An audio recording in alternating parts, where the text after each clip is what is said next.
Namaskar, dear friends. Today we are going to study chapter circle, and from chapter circle, our point is theorem of intersecting chords. This last point, theorem of intersecting chords. Okay, या नावावरूनच तुमच्या लक्षात आलं असेल का यामध्ये chords असतील, ते इंटरसेक्ट होत असतील आणि त्यावरचे थेरम्स असतील. तर या टॉपिक अंडर 3 थेरम्स आहेत. 3 थेरमचे 3 फॉर्म्युले आहेत आणि हे 3 फॉर्म्युले फक्त व्यवस्थित लक्षात ठेवायचे आणि हे फॉर्म्युल्यावर आधारित प्रॉब्लेम्स एक्झाममध्ये विचारतात. त्यामुळे फक्त फिगर कशीही असू द्या, तुम्हाला फॉर्म्युला रेडीमेड तयार करता यायला पाहिजे फास्ट, आणि तो एकदा तयार व्यवस्थित करता आला तर तुम्ही इझिली त्यावरचा कसाही प्रॉब्लेम असेल तर ते सोडू शकता. एक तर व्हॅल्यू पुट करायची असते किंवा एखादा प्रूव्ह दॅटमध्ये आपल्याला थोडंसं जो आउट ऑफ बुक क्वेश्चन असतात त्यामध्येही याचा वापर करावा लागतो. तर आपण डिटेल पाहू. Theorem of intersecting chord. This is first theorem, theorem of internal division of chords. As per name, internal division of chords means in circle, see here, in circle if there are 2 chords like this, 2 chords and which are intersect each other internally. अशा टाईपची figure असते बा. Internally आणि काही externally असतात. Externally म्हणजे कसे, for example I am going to write like अशी कॉर्ड्स असते, अशी कॉर्ड्स असते. ओके, ही जर आपण एक्सटेंड केली बाहेर आउटसाइड तर ती बाहेर इथे इंटरसेक्ट होते. ही जी कॉर्ड्स आहे, ही जी आहे त्याला एक्सटर्नली म्हणायचं, याला इंटरनली. हे 2 टाईप. ठीक आहे. तर यासाठी आपल्याला इथे दिलेलं आहे पहा, इथे एक फॉर्म्युला दिलेला आहे. ए या फिगरसाठी, ही फिगर आहे आता डोक्यात आहे. या फिगरसाठी formula AE into EB CE into ED, AE into EB CE into ED. ठीक आहे, इंटरनल डिव्हिजनसाठी. त्यानंतर नेक्स्ट हा थेरम आहे. हा आपल्याला व्यवस्थित पाहायचा आहेच, हा थेरम व्यवस्थित पाहायचा आहे, परंतु त्या अगोदर आपल्याला तो फॉर्म्युला कसा लक्षात ठेवायचा हे महत्वाचं आहे, कारण ते इम्पॉर्टंट आहे आपल्याला एक्झामच्यासाठी. आणि त्यानंतर आपल्याला तो थेरम डिटेल कसा आला तो समजेलच. After that second one, this is theorem of external division of chords. External मी तुम्हाला आत्ता सांगितलं होतं, एक्सटर्नली इथे पहा, एक्सटर्नली इंटरसेक्ट होतात हे कॉर्ड ए बी आणि सी डी, त्यामुळे इथे नाव दिलेले आहे. मग यांच्यासाठी आपल्याला काय आहे, इथे थेरम आहे. कोणते, इथे ॲक्टिव्हिटी दाखवलेली आहे आणि ॲक्टिव्हिटीने आपण हे प्रूव्ह करणार आहे. या ठिकाणी सुद्धा काय येणार आहे, A multiply by B. Okay, now third one, tangent secant segment theorem. Tangent secant segment theorem म्हणजे यामध्ये काय केलेलं आहे त्यांनी, एक टँजंट आहे, एक सिकँड आहे. तुम्हाला इथे दिसते फिगरमध्ये, दिस इज सिकँड, दिस इज टँजंट. आणि यामुळे जो तयार होतं ते इथे दिलेलं आहे, हे प्रूव्ह करायचं असतं. E A into E B equal to E T square, E A into E B equal to E T square. ठीक आहे. आता हे कसं आलं किंवा हे कशा पद्धतीने लक्षात ठेवायचं, यासाठी सी मी 3 टाईपच्या फिगर्स काढल्या. यामध्ये chords are intersecting inside internally, हे एक्सटर्नली, आणि यामध्ये एक सेकंड आहे, एक टँजंट आहे. मी कॉर्ड्सला नाव देतो. ए बी ही एक कॉर्ड्स आहे आणि दुसरी कॉर्ड्स कोणती घेतो, सी डी. सेम इथे पण घेतो. A B is one of the chords and another chord is C D. Here is also A B आणि इथे इंटरसेक्टिंग पॉईंट घेतो फक्त सी, कारण इथे डी येऊ शकत नाही, कारण हे टेंजंट आहे, ते एकच पॉईंट आहे. ठीक आहे. Now suppose this intersecting point is P. Everywhere intersecting point is P. मी फक्त सगळीकडे सारखं का घेतो, तुमच्या फॉर्म्युला तयार करायला सोपं जावं म्हणून. तिन्ही पण पहा, एक्झाममध्ये फिगर याच तिन्ही टाईपच्या असतात. अशाच प्रकारचं एक्झाम्पल असतं आणि तुम्हाला त्यावरून फॉर्म्युला तयार करायचा असतो. आता फॉर्म्युला तयार करताना काय करायचंय व्यवस्थित लक्ष द्या. यामध्ये जो इंटरसेक्टिंग पॉइंट आहे, इथे कोणता पॉइंट इंटरसेक्टिंग पी आहे, पी हा you have to write this P 4 times, means like this. C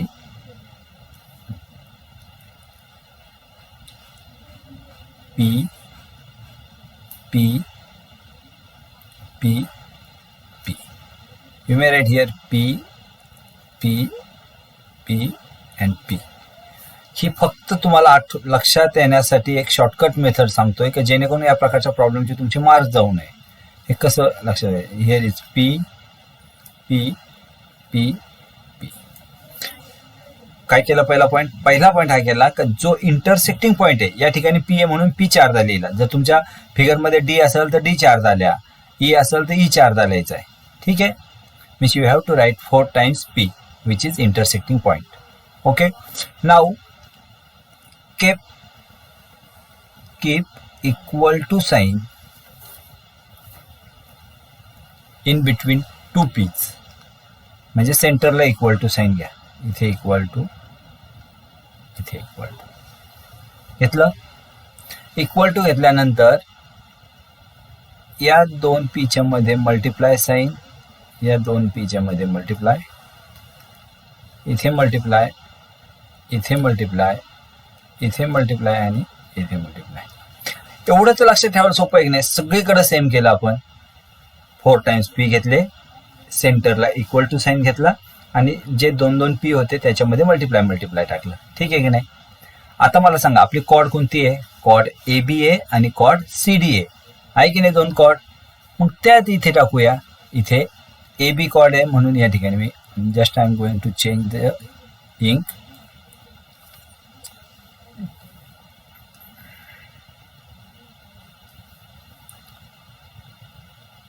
A B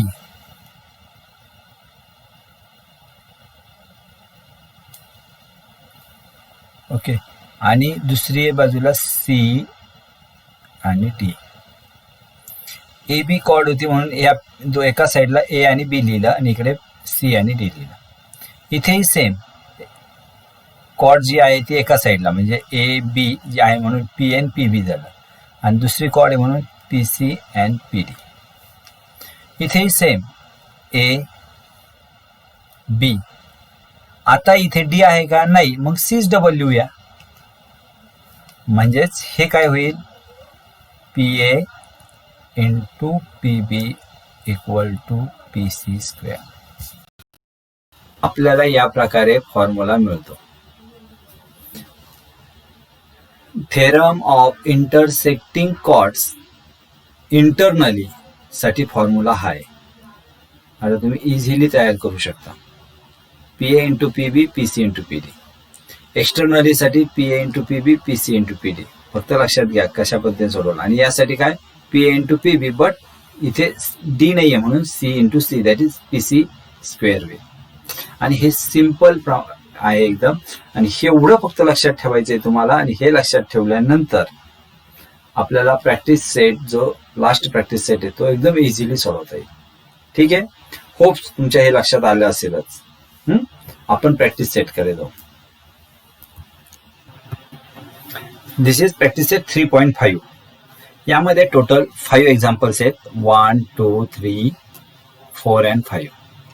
आणि हे 1 by 1 आपल्याला सॉल्व्ह करायचे.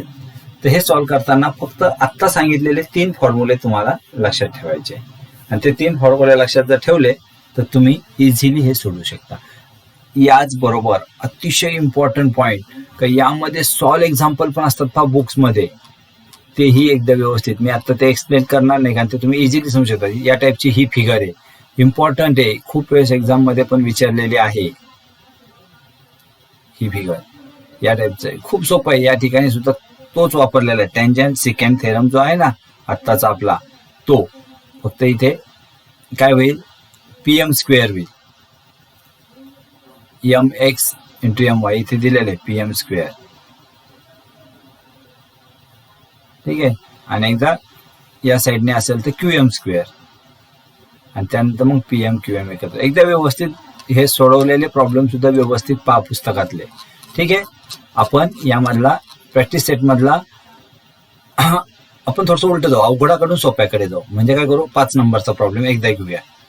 ठीक आहे, त्यानंतर मी बाकीचे प्रॉब्लेम सांगतो. तर we will see first this problem. This is 5th question. In figure, EF is a diameter. Segment DF is a tangent. The radius of circle is R. Prove that D into G equal to 4R square. Okay, now see.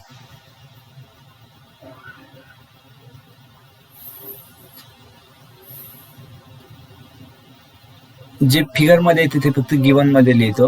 This is given R, this is R. As this is diameter and this is tangent means this is right angle triangle.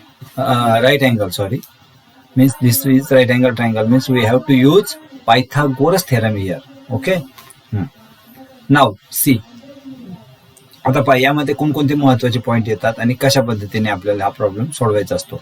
सर्वात अगोदर जे given आहे ते given लिहितोय मी की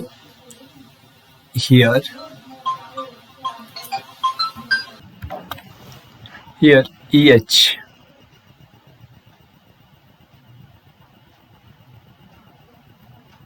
equal to FH and which is equal to R.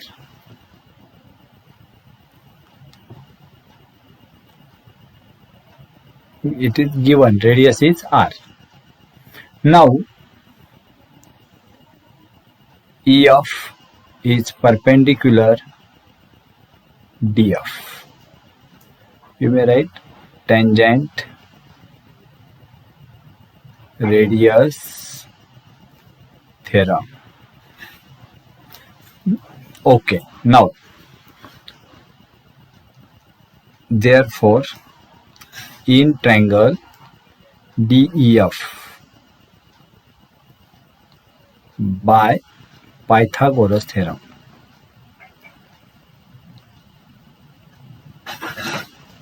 Pythagoras theorem. Okay, C हा right angle triangle आहे Pythagoras theorem. आता मी पायथागोरस थेरम का वापरतोय, पायथागोरस थेरमच का माझ्या डोक्यात आला, तुमच्या डोक्यात अशी शंका यायला पाहिजे.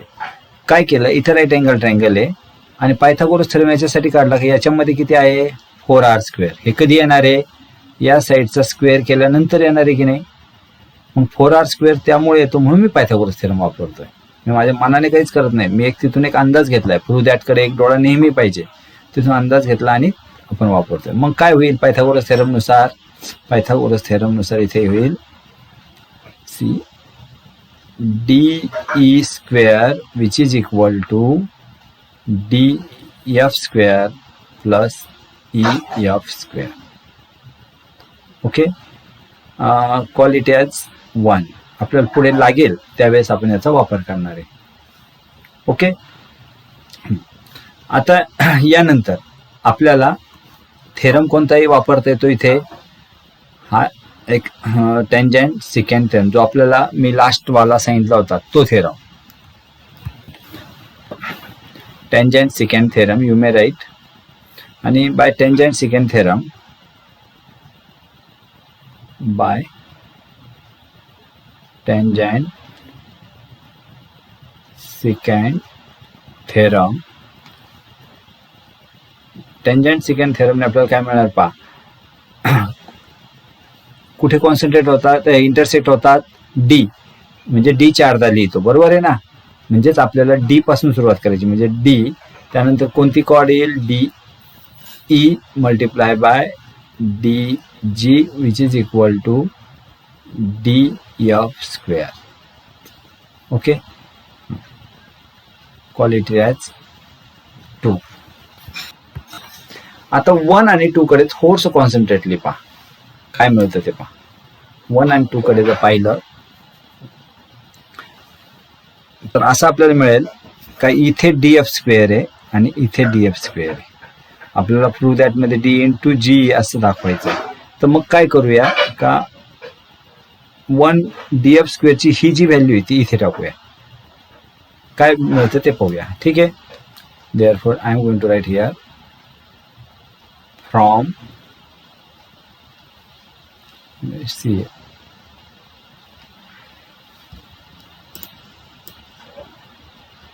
फिगर मी एक्स्ट्रा ठेवली होती, आपल्याला वापरावी लागेल जर हे झालं.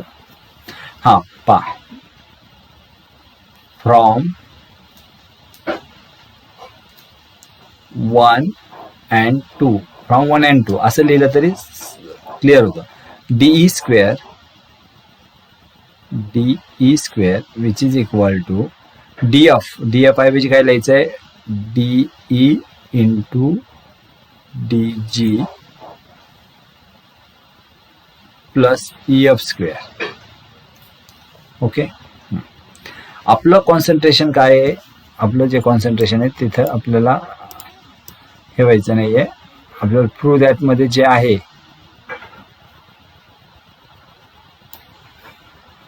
Four R square DE into G A, DE आणि जीई आहे. मग इथे पा, इथे डीई आहे, इथे डीई आहे, मग हे एका साईडला आणूया आणि 4r स्क्वेअर एका साईडला आहे. ई एफ स्क्वेअर म्हणजे 4r स्क्वेअर होणार आहे, ते एका साईडला घेऊ. म्हणजेच इथे पा डीई स्क्वेअर मायनस काय येईल, डीई इंटू डी जी, आणि इथे ई एफ ऐवजी काय 2r ब्रॅकेट स्क्वेअर, 2rच असणार from figure, R into R, R plus R. इथे डीई स्क्वेअर आहे, इथे डीई म्हणजे डीई कॉमन काढला काय मिळेल, डीई कॉमन काढला तर in bracket DE minus D G which is equal to 4r square. आपल्याला डीई पाहिजे होतं ते डीई मिळालं, 4r पाहिजे 4r मिळालं, फक्त इथे जीई पाहिजे. तर डीई मायनस डी जी काय होईल, डीई मधून डी जी केलं तर जीईच होईल की नाही. Therefore I am going to write DE into GE equal to 4r square. याला D dash G dash E you may write, and in this way we completed this problem number 5. ठीक है, now we move towards problem number next problem. Problem number 4. In figure PQ equal to 6, PQ equal to 6, QR equal to 10, PS equal to 8. Find TS. Simple काय करणार, outside म्हणजेच आता मी आता पूर्ण सोडवण्यात वेळ नाही घालवत कारण व्हिडिओ खूप मोठा होईल.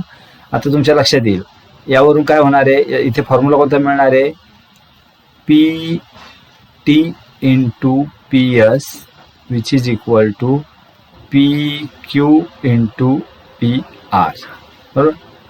हां, आता पी टी माहिती आहे का, नाही, P S 8, P Q 6, P R 6 plus 10. हा, अनेकदा गोंधळ करतात आणि 10 घेतात. म्हणजेच P T into 8 equal to 6 into 16.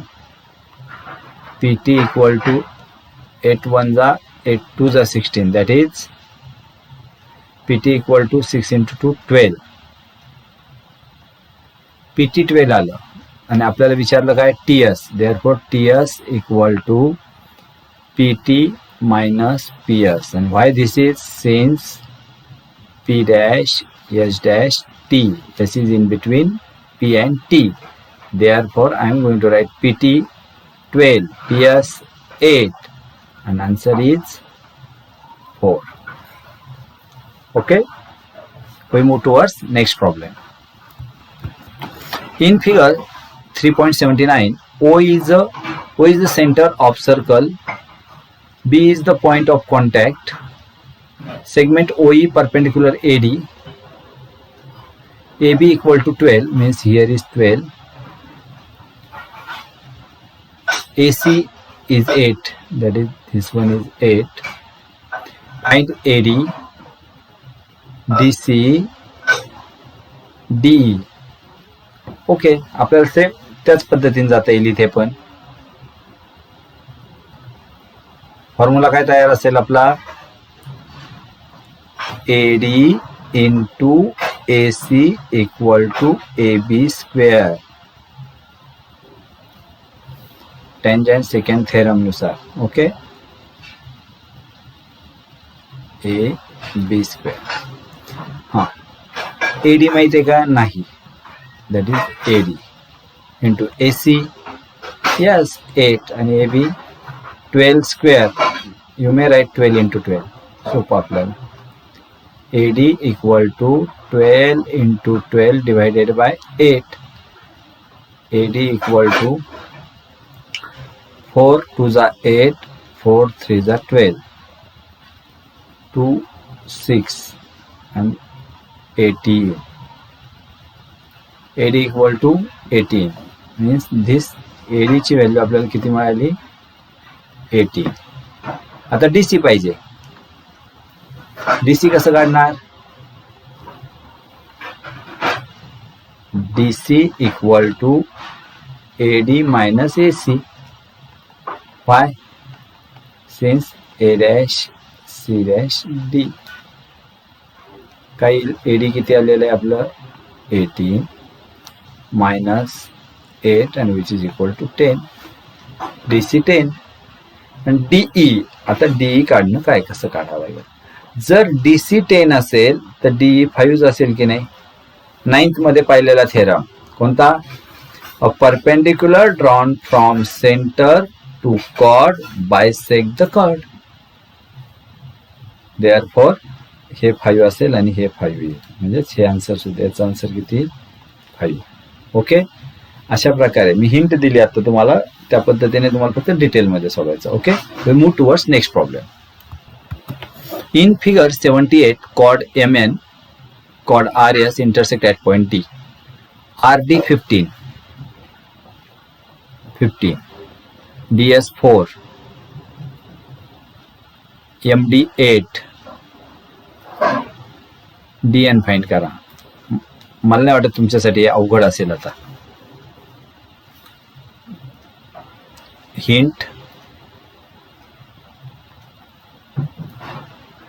हां, D पॉइंट आहे सेंटरला म्हणून D 4 वेळेस लिहितो. बरोबर ना? D इक्वल टू मल्टिप्लाय आणि कॉर्ड कोणती? MN. Therefore here is M, here is N, here is another chord is RS. Therefore R and S. Put the value. What is DM? DM म्हणजेच MD 8. DN we have to find it. Therefore I am writing DN. DR is 15. DS is 4. DN equal to 15 into 4 divided by 8. 2 जा 15 by 2, that is DN equal to 7.5. Another one, if RS is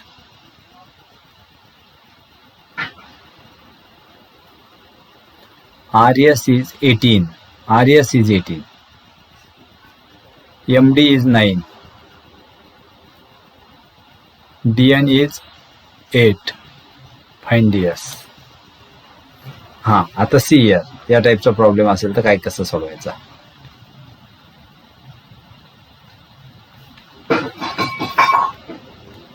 फॉर्म्युल्यानुसार काय येईल आपल्याला? DM multiply by DN equal to DR multiply by DS. हां, DM काय? 9. DN काय? 8. DR माहिती आहे का? नाही. मी काय करणार? यामधलं एक x मानतो, DS x मानतो. Put let DS equal to x. हां, DR किती असेल? DR असेल त्यामुळे 18 minus x multiply by DS किती आहे? x. आणि आपल्याला क्वाड्रेटिक इक्वेशन मिळेल. 9 8 72 18x minus x square, that is if you write here x square minus 18x plus 72 equal to 0. हे आपल्याला सोडवायचं. कसं सोडवतो आपण? एक्स स्क्वेअर मायनस 18चे असे पार्ट करायचे की ज्यांची ॲडिशन मल्टिप्लिकेशन 72 आणि हे ॲडिशन -18 येईल. I think 12 and 6 minus therefore plus 72 and here. Therefore I am going to write here x square minus 12x minus 6x plus 72 equal to 0. हे तुम्हाला माहिती आहे. पहिल्या दोनचे ग्रुप करायचा, सेकंड दोनचा ग्रुप करायचा. यामधून कॉमन काय निघेल? x म्हणजे x minus 12 इन ब्रॅकेट. हा ब्रॅकेट जसाच्या तसा कसलाही विचार न करता इथे ठेवून द्यायचा आणि इक्वल टू 0. आता इथे पहा, इथे लास्टला कोणतं प्लस साईन आहे, लास्टला मायनस आहे, म्हणजे डिफरंट साईन आहे. Therefore I am going to write negative. 12 6 जा, देअरफॉर हे 6. जे ब्रॅकेटमध्ये नाहीत ते ब्रॅकेटमध्ये घ्यायचे आणि जे ब्रॅकेटमध्ये आहेत ते एकदाच लिहायचे, like this. Therefore x equal to 6, x equal to 12. x ची व्हॅल्यू एकतर 6 येऊ शकते, 12 येऊ शकते. आणि त्यामुळेच देअरफॉर आपण एकच घ्यायचं. ds काही पण घ्या, 6 घ्या किंवा 12 घ्या. आता ds छोटा दिसतो म्हणून मी काय घेतो? 6. आणि 6 जर असेल तर मग dr काय येईल? 18 minus 6 that is 12. Okay, now move towards question number 1. In figure PQ touches at circle PQ equal to 12, PR equal to 8. Find PS and RS. सोपं आहे ना? तुमच्या लक्षात येईल. काय करावं लागेल? या ठिकाणी PQ square equal to PS into PR. 12 into 12 equal to PS into 8. 12 into 12 divided by 8 equal to PS. 4 to जा या अगोदर सोडवलं होतं. 4 to 18. PS equal to 18. हे जे 18 आलं तर हे या 60 किती असणार आहे? 10. आणि ते सबट्रॅक्ट करायचं आणि अशा पद्धतीने सोडवायचं. ठीक आहे. व्हिडिओ मोठा होऊ नये म्हणून मी थोडंसं फास्ट घेतलं, नंतर हिंट दिली तुम्हाला.